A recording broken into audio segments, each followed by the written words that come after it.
আসসালামু আলাইকুম, ওয়েলকাম করছি রিয়াসাদ আজিম। ভিন্ন ধর্ম মতাদর্শে যারা শুনছেন সবার প্রতি আন্তরিক কৃতজ্ঞতা। বাংলাদেশ ক্রিকেট বোর্ডের ইলেকশনকে কেন্দ্র করে এত বেশি ঘটনা প্রবাহ, এত বেশি জল ঘোলা, এত বেশি আড়ি আড়ি খেলা, যে মাঠের ক্রিকেট কবে সেটা আমরা যেন ভুলে গিয়েছিলাম। বাংলাদেশ আফগানিস্তান সিরিজের প্রথম টি-20-তে মুখোমুখি হয়েছে।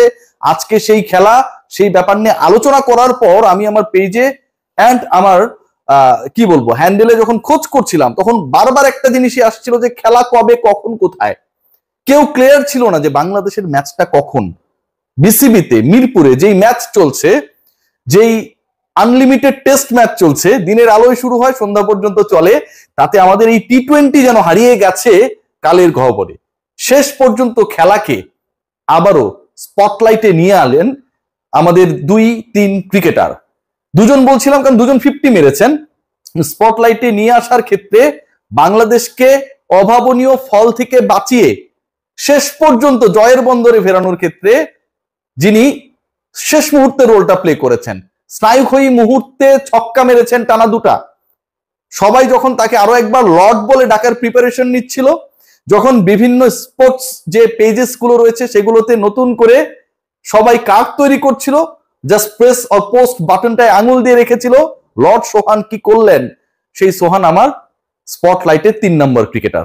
তানজিদ হাসান তামিম, পারভেজ হোসেন ইমন, এই দুইজনের কেন যেন ওপেনিং পার্টনারশিপ হচ্ছিল না। এই দুজন দলে থাকলেও কেউ কখনো ওয়ান ডাউনে নামছেন। সাইফ হাসান ওপেনিং স্লটের আমার রেগুলার ক্রিকেটার। যখন এই প্রিভিউ নিয়ে আলোচনা করছিলাম তখনও সাইফ ছিলেন রেগুলার ওপেনিং স্লটের ক্রিকেটার হিসেবে। আজকে ঘটনা উল্টো ঘটলো।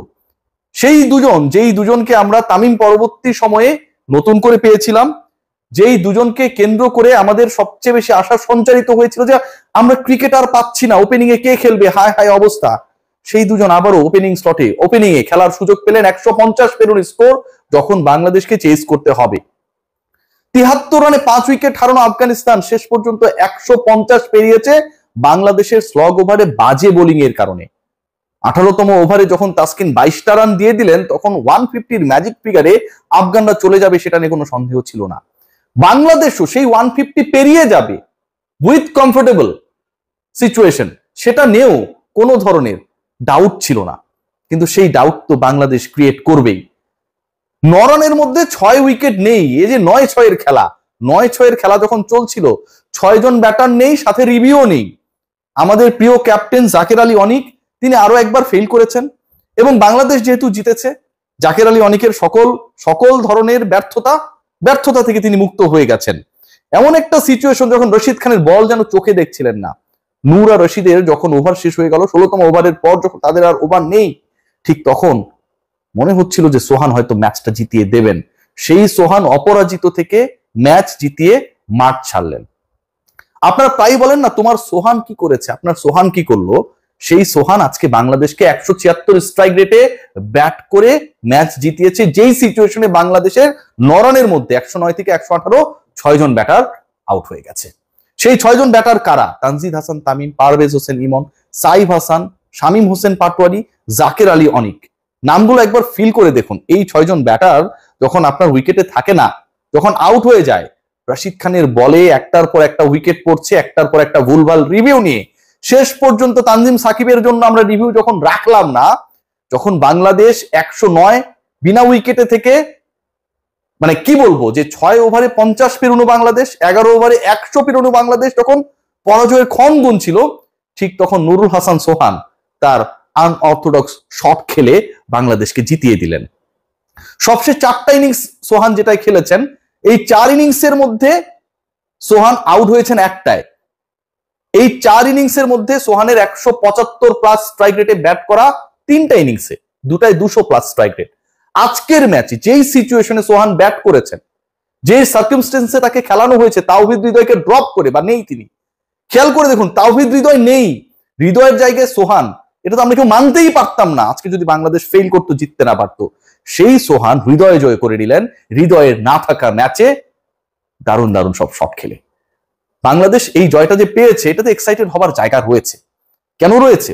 দেখুন, টানা 2 ম্যাচ হেরেছে, ফাইনালে যেতে পারে নাই, এশিয়ার 2 নম্বর দলকে প্রথম ম্যাচে এসে সিরিজের হারিয়ে দেয়া, যেই ম্যাচে এমন একটা মোমেন্টাম ক্রিয়েট হয়েছিল, যখন মনে হচ্ছিল বাংলাদেশ হয়তো 10 উইকেটেও জিততে পারে, এমন একটা মোমেন্টাম ক্রিয়েট হয়েছিল যখন মনে হচ্ছিল বাংলাদেশ এই ম্যাচটায় অন্তত 20 রানে হারতে পারে, এমন একটা সিচুয়েশন ক্রিয়েট হয়েছিল। যখন আমি এই কনটেক্সটে আমার আজকের কন্টেন্টটা বানাবো কি বানাবো না বিরক্তির কারণে দ্বিধান্বিত হয়ে পড়েছিলাম, ঠিক তখন বাংলাদেশ ম্যাচটা জিতেছে। ঠিক তখন বাংলাদেশ এই ম্যাচ জিতেছে যখন আমরা মোটামুটি ফেসবুকে বাংলাদেশকে পচিয়ে, সোহানদেরকে গালি দিয়ে, জাকের আলীর ফালতু ব্যাটিং নিয়ে নতুন করে গবেষণাপত্র লেখার জন্য প্রিপারেশন নিয়েছি। ঠিক তখন বাংলাদেশ এই ম্যাচটা জিতেছে। বাংলাদেশ এই ম্যাচটা জিতেছে ঠিক তখন যখন এরকম সিচুয়েশনস গুলো এলেই বাংলাদেশ হেরে যায়, ঠিক তখন।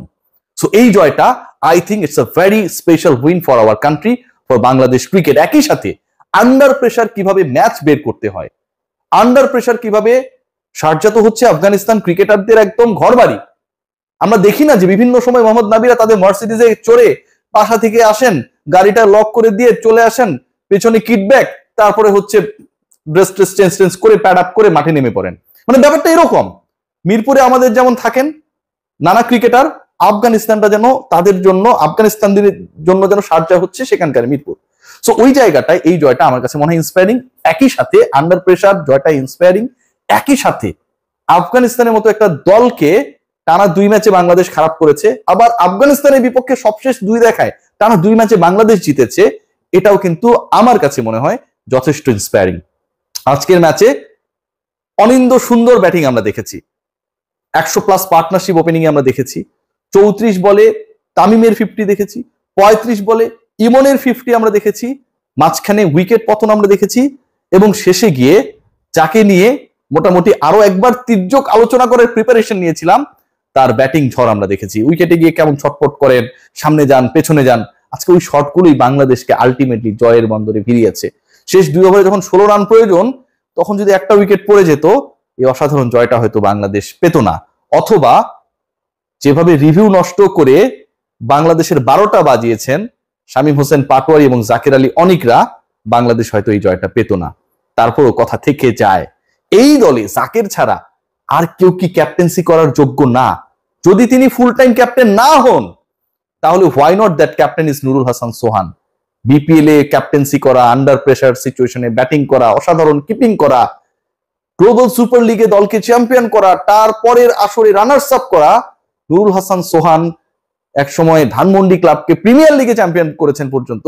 সেই ক্রিকেটারকে রেখে, সরিয়ে রেখে, দূরে রেখে, চান্সের বাইরে, 11-এর বাইরে রাখার চেষ্টা করে আমরা যার হাতে ক্যাপ্টেন্সি আর্মব্যান্ড তুলে দেই, এই যে কনস্পিরেসি গুলো চলে, নেপোটিজম গুলো চলে ন্যাশনাল টিমে, এটা আসলে কতটুকু হেলদি প্র্যাকটিস? স্নায়ুক্ষয়ী ম্যাচ শেষে স্বস্তি আছে ঠিকই, তবে জাকেরের অস্বস্তি কিন্তু আমাদের বয়ে বেড়াবে আরো বহুদিন। সবাই ভালো থাকবেন। সোহানের জন্য কেন চিৎকার করি, চিল্লাই, বুঝতে পেরেছেন তো? Take care.